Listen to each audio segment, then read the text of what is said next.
रात गए नाज़रीन इकराम, भारत में कुछ बड़े इंटरेस्टिंग काम हुए और भारत के लिए ये इंतहाई तशवीशनाक है। इस वक्त भारत और भारत का मीडिया सर पकड़ के बैठा है कि आखिर ये हुआ तो हुआ कैसे।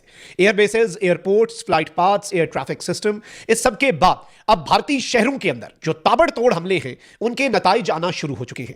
एंड एक ऐसे मौके पर जब इंडिया की जंगी मशक़ें जारी हैं, जब इंडिया का जंगी जुनून अपने उरूज पर है, जब इंडिया नोटम्स पर नोटम्स जारी कर रहा है, कल रात भी एक नोटम जारी किया और मजीद एक्सटेंड कर रहा है अपनी एयर एक्सरसाइजेस को। समुद्र के अंदर अलग इंडिया की तैयारियां की हुई हैं, एयरफोर्स उनकी अलग से हाई अलर्ट पे है, कार्गो प्लेन्स की मूवमेंट देखी जा रही है, अपनी मिलिट्री आर्सेनल को वो डिप्लॉय कर रहे हैं।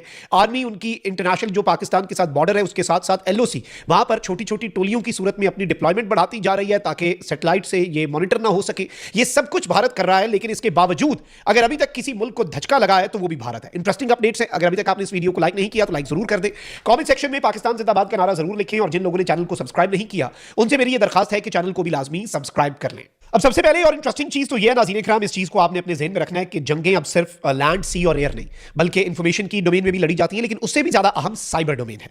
और साइबर डोमेन के अंदर पाकिस्तान ने जब ऑपरेशन बुनियाद मरसूस लॉन्च किया था तो भारत को भारत के घुटनों पर लाने के लिए जो भारत के पावर प्लांट से लेकर उनका एयर ट्रैफिक सिस्टम से लेकर उनका मेट्रो ट्रेन का सिस्टम, हर चीज को पाकिस्तान ने जैम कर लिया और कुछ ही लम्हात के अंदर इनका पूरा डाटा जो है वो ना सिर्फ पाकिस्तान के पास था बल्कि पूरा भारत जो है वो मफलूज हो गया, जाम कर दिया भारत का पूरा निजाम। और यही वजह है कि भारत का एक तैयारा भी नहीं उड़ सका जब पाकिस्तान के तैयारे भारत के अंदर घुसे और कार्रवाई की। भारत का एक एयरफोर्स का जेट जो है उसने परवाज नहीं भरी कि वो पाकिस्तान के तैयारों को कन्फ्रंट करे। जबकि सिंदूर ऑपरेशन जब इन्होंने किया उस टाइम तो इनके तैयारे पाकिस्तान में दाखिल भी नहीं हुए और पाकिस्तान के हत्थे चढ़ गए।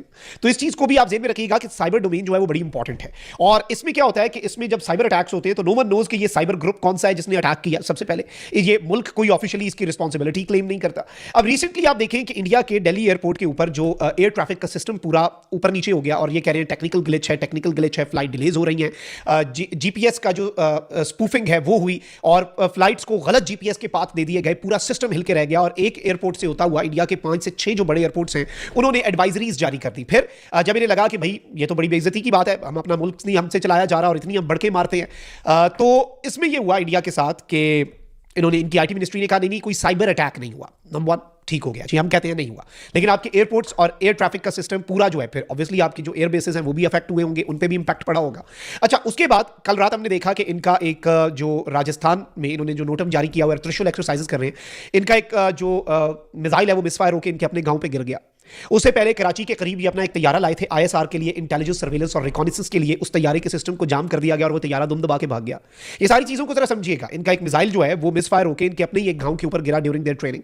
क्या ये इंडिया की अपनी नाअहली है या फिर ये कोई और एक्सटर्नल फैक्टर्स हैं जो इसे इंपैक्ट कर रहे हैं? ये भी इंटरेस्टिंग है। अच्छा, फिर कल ही जो न्यूज़ 18 है, मैं जिस खबर की तरफ आना चाह रहा हूं उसका मैं एक जरा जो बिल्डअप है वो आपके सामने क्रिएट कर रहा हूं ताकि आपको चीजें समझ आ जाए।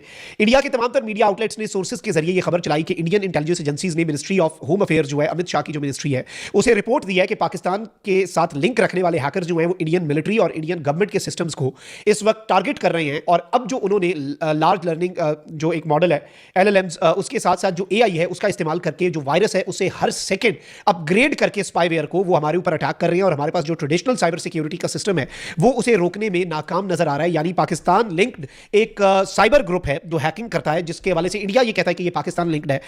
इसका नाम गालिबन इन्होंने जो ट्रांसपेरेंट ट्राइब बताया, कहते हैं कि यही वो ग्रुप है जिसने सिंदूर ऑपरेशन के दौरान इंडिया को टफ टाइम दिया था और अब ये दोबारा से एक्टिव हो चुका है। और ये इंडिया की गवर्नमेंट और मिलिट्री के नेटवर्क्स को और सिस्टम्स को, वेबसाइट्स को नहीं, मिलिट्री के और गवर्नमेंट के सिस्टम्स को ये हैक करने की कोशिश कर रहे हैं और एआई पावर्ड और एआई बेस्ड जो वायरस है वो ये यूज कर रहे हैं। इससे भी आप समझ सकते हैं कि सूरत हाल इनके लिए कितनी तशवीशनाक है। अब आते हैं एक और खबर पे। नाज़रीन इकराम, इंडिया के मुख्तलिफ शहरों के अंदर और खुद इंडियंस जो हैं वो ये वीडियोस शेयर कर रहे हैं और इन्हें अब दबाने की कोशिश की जा रही है। सोशल मीडिया के ऊपर ये वीडियोस लगाई गई हैं। इंटेंस किस्म के साइबर अटैक्स जो हैं वो मुख्तलिफ, पहले तो एयरपोर्ट्स और एयर बेसिस के हवाले से तो सिर्फ एक कंफ्यूजन थी ना, और फिर इनकी अपनी रिपोर्ट आ गई। इनके मीडिया ने कहा कि भाई इंटेलिजेंस एजेंसीज की रिपोर्ट है कि भाई पाकिस्तान बेस्ड ये साइलेंट ट्राइब जो ग्रुप है ये तुन के रख दिया इसने इंडिया को और सर पकड़ के बैठ गया इंडिया की मिलिट्री और गवर्नमेंट के सिस्टम्स। जरा मामलात की संगीनी को समझिएगा। अब नाज़रीन इकराम, इंडियन मुख्तलिफ शहर जो हैं वहां पर भी इंटेंस कुछ साइबर अटैक्स हुए। दिल्ली के अंदर, इंडिया के कैपिटल के अंदर नाज़रीन इकराम एक बीजेपी का लीडर है और उस बीजेपी का लीडर जो है उसका एक सैलून है। अब उसका जो साइन बोर्ड है बड़ा सा, उसे हैक किया गया।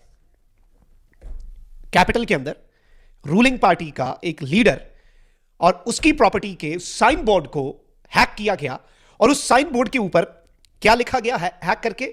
पाकिस्तान जिंदाबाद। यानी नई दिल्ली के अंदर बीजेपी रहनुमा के प्रॉपर्टी के साइन बोर्ड पे पाकिस्तान जिंदाबाद कल रात को ये विजुअल्स हमने देखे। और अब ये जो चीज है, इससे ये चीज समझ आती है कि इस वक्त कुछ ना कुछ तो अंदर खाते चल रहा है और इंडिया सोच रहा है कि उसके साथ हो क्या रहा है। जंग की तैयारियां इंडिया कर रहा है, वॉर हिस्टीरिया का शिकार इंडिया है, वॉर मॉन्गरिंग इंडियन मीडिया, नोटम्स पर नोटम्स इंडियन एयरफोर्स और इंडियन नेवी जारी कर रहे हैं, मिलिट्री बिल्डअप इंडियन आर्मी का बढ़ता जा रहा है, कार्गो प्लेन्स और इनकी मिलिट्री की मूवमेंट और तैयारे, फाइटर जेट्स आगे पीछे सब कुछ इंडिया के अंदर हो रहा है। इंडियन मीडिया बुनियाद बना रहा है और कह रहा है कि लश्कर और जैश एक्टिव हो चुकी हैं और वो अब एक सीरीज ऑफ अटैक्स करेंगे मकबूजाबादी के अंदर, यानी एक फॉल्स फ्लैग की तरफ चीजें जो है वो बढ़ सकती हैं। फिर इसके साथ ही साथ ऑन दी अदर हैंड इसी इक्वेशन में एक और चीज डाल लें कि इंडियन मीडिया जो कह रहा है कि जी पाकिस्तान ने लश्कर के जो टेरर के लॉन्च पैड्स हैं उन्हें एक्टिवेट कर दिया आजाद जम्मू कश्मीर में 15 मुख्तलिफ जहां से अब इन्फिल्ट्रेशन करवाई जाएगी।